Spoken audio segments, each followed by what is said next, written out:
You're watching the series of Dialogues on Women Empowerment. She's Next campaign powered by Visa and Forbes Woman Georgia. This is our last session in this series, and Vera Platonova joins us today. Hello, Ms. Platonova, and thank you for being with us and taking our questions. First of all, thank you very much for inviting me today to this great event, and I'm very, very pleased to speak to you and speak to all Georgian people.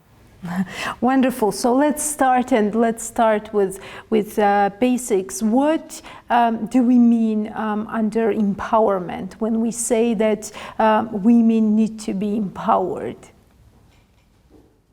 It's a very good question, Elena.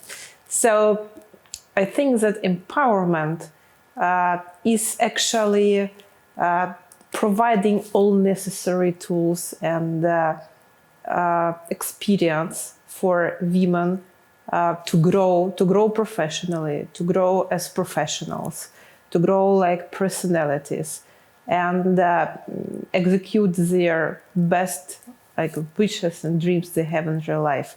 For many, many years, women been playing the roles of like taking care about home and bearing all home responsibilities. And we strongly believe that the new world, it's about her. Yes, it's about her going to small, medium business, going to take top positions in the top corporations in the world, to be creative, to become artists, to do what she wants to do really in her life, and definitely combine with all the family duties and home responsibilities which women wants to take. So it's all about self realization and making her life happy and full. Do women globally understand this, and is there urge coming from within women themselves to be more active, to go out there, to see all the opportunities, to use all these opportunities? Actually, I think women been always active, and we always tried to do maximum whatever been responsible for as families or a job or self-development. Yeah, but really in Visa, we believe that the new economy, the new world brings so many challenges to human beings that women's role is growing and growing substantially. And in parallel, women are eager to take this new role. And this new role also lies in professional realization and becoming 360 like developed. And in particular, we are talking about small and medium business. So currently in the world, we made this like small assessment, and we understand it's around 250,000 million of women are working in SME space.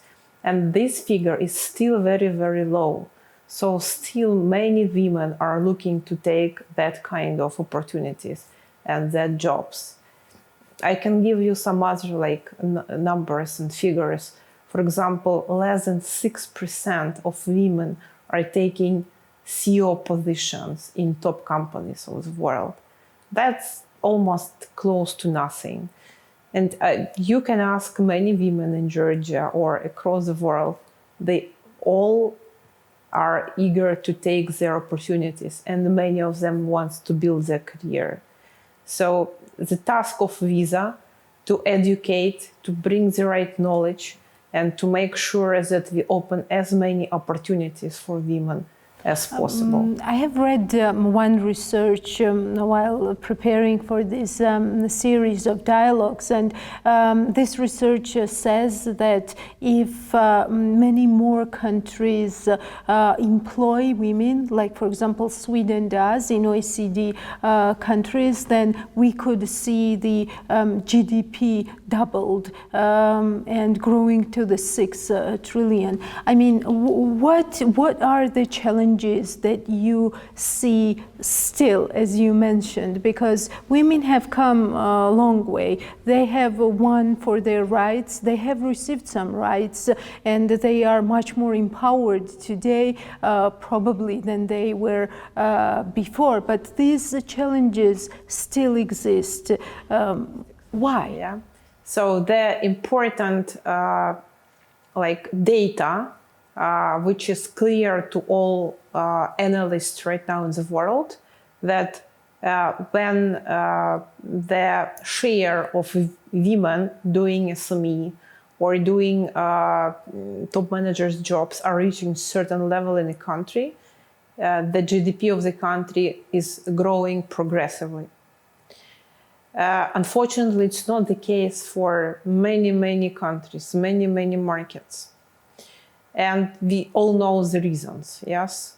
So first of all, that's like the history, like the heritage which we got from years before when women been like under-assessed and they had to stay home and they had to take care about homes, and that's it. But also that's something, I think, related to education, related to the diversity and inclusion, which unfortunately is not reaching the right level still in many markets. So my own opinion that it's external reasons, as I mentioned, but also internal, like the perception of women by themselves. We used to have much more fears about the mistakes which we are making. We used to be like over-responsible sometimes and under-assess ourselves. And that's one of the reasons why women are often afraid to ask for more work, more career opportunities, more business development, etc., etc. And I think each woman knows what I'm talking about. And education is partially a solution to this problem, to this challenge. I will tell you very simple figures about the STEM, yes, technological professions, full of mathematics and physics and like all this scientific research, sciences.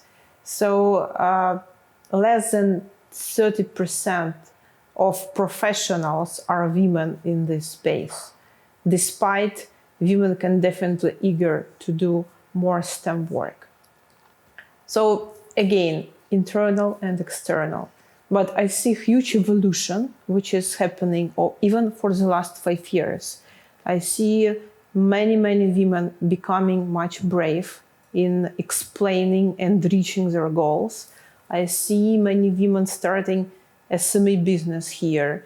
And I'm very happy that our program, She's Next, which is global agenda, global umbrella, is gathering these women in different clubs in markets where we can talk to them, we can empower them, give them certainty in just believe that what they are doing is right. You would probably agree with me, Ms. Platonova, that even though we are in the digital age, even though a lot of things are happening all together and there are a lot of opportunities, we still have to fight with such stereotypes as, you know, male jobs and female jobs. And so what is the reason for that? What makes these stereotypes so harsh and so hard to break?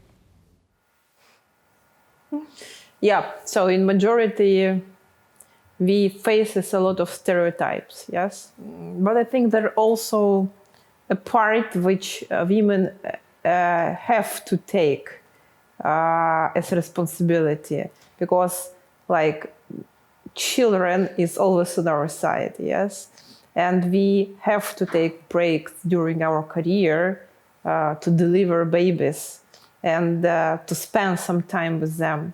It's definitely changing right now significantly, because if the woman is successful, she can afford like all the support with the small kids. But still, when men can build their careers non-stop, women have to make the breaks. And that's something which also stops a lot of women from being, like, in positive sense, aggressive, building their careers and making their success stories. But stereotypes is another part. And what can I say? That's the reality of our world. And like breaking these walls and changing stereotypes and removing them from the mindset in many countries is a priority of women who are successful. And also, I can tell you that in Visa, being the global company, can you imagine how many stereotypes in all the markets we are present we are facing? And how many stereotypes our women who work for Visa are facing. And I can tell you that in each of the markets, our society is trying to change this. And I would really encourage and want to see each company thinking about in this way, yes. And also small and medium business thinking in this way. It's not always the case still. But I don't know, how about you? I see huge progress over the last years. Yes, the progress is there, definitely. Can we say that there is some kind of division between developed countries and developing countries? And can we say that in developed countries women are more empowered? And does the economic prosperity, economic growth help to the empowerment of women? Definitely, yes. So developed countries started the way on declining the pressure of the stereotypes much earlier than developing markets or underdeveloped markets. But again, as I just mentioned in the beginning of our conversations, even if you take top 3,000 best companies in the world, which are majority from the developed markets, majority from the US and Europe, still only 6% of CEO population are women. It still takes longer for a woman to take senior position, top management position, longer for 3 up to 5 years, and sometimes even longer. And this is for the developed markets. In developing markets or in underdeveloped markets, it could be as long as we can imagine, or still there is a wall and this is unreachable. I'm very happy that working for Visa helps us to bring the experience we have and mindset we have to the markets which are still on the way. Yes, that's why She's Next is an umbrella program. That's why we are trying to empower and actually bring very concrete standards and very concrete programs in each of the markets. Yeah, so what makes this She's Next slogan and the campaign itself so universal? Since you mentioned several times that Visa itself being a very global company, multicultural, all different streams going on there. Why is She's Next a universal approach? So She's Next is like a global concept which Visa invented a couple of years ago. And you can, whatever you would like to see in terms of women's development and women's growth is in this program. But definitely I would say that now we are mainly focused on developing small and medium business driven by women.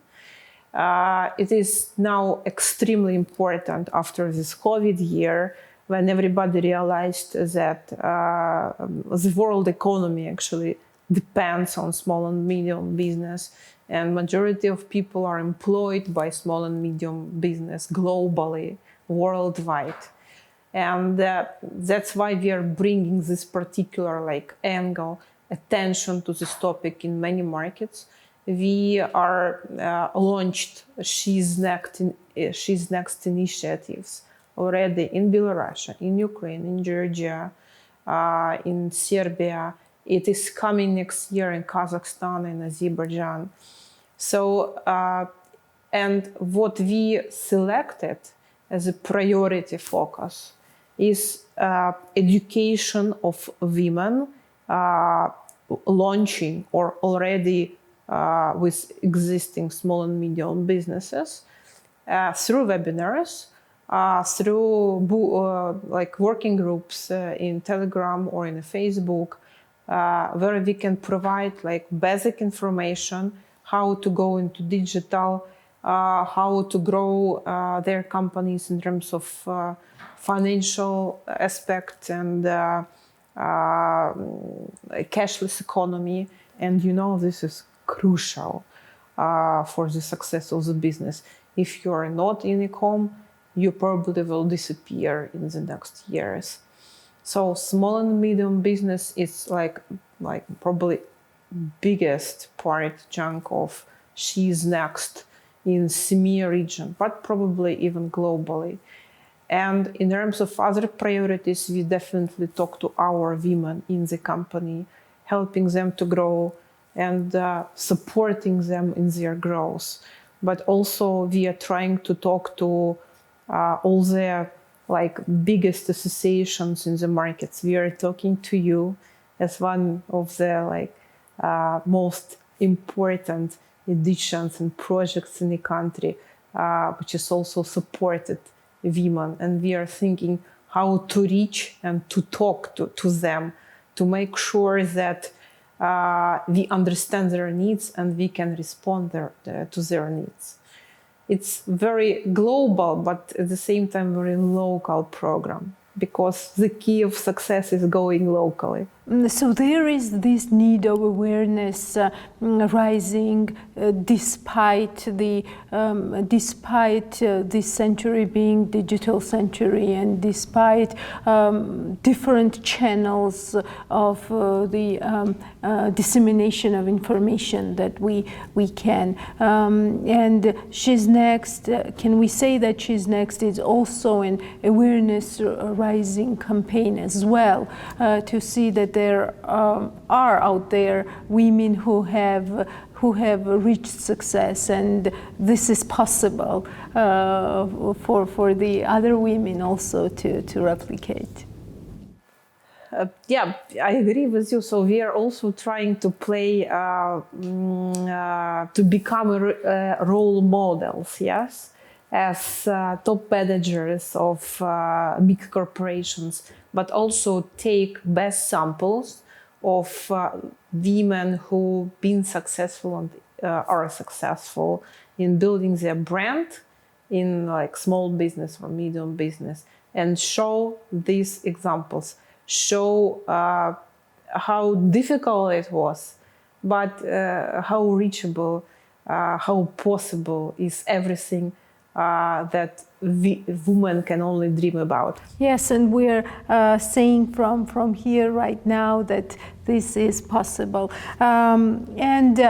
Since this is the wrap up of the series of the dialogues on women empowerment, what will be your message, your wrap up message, your umbrella message, so to say, to women out there and to men out there who are watching us today?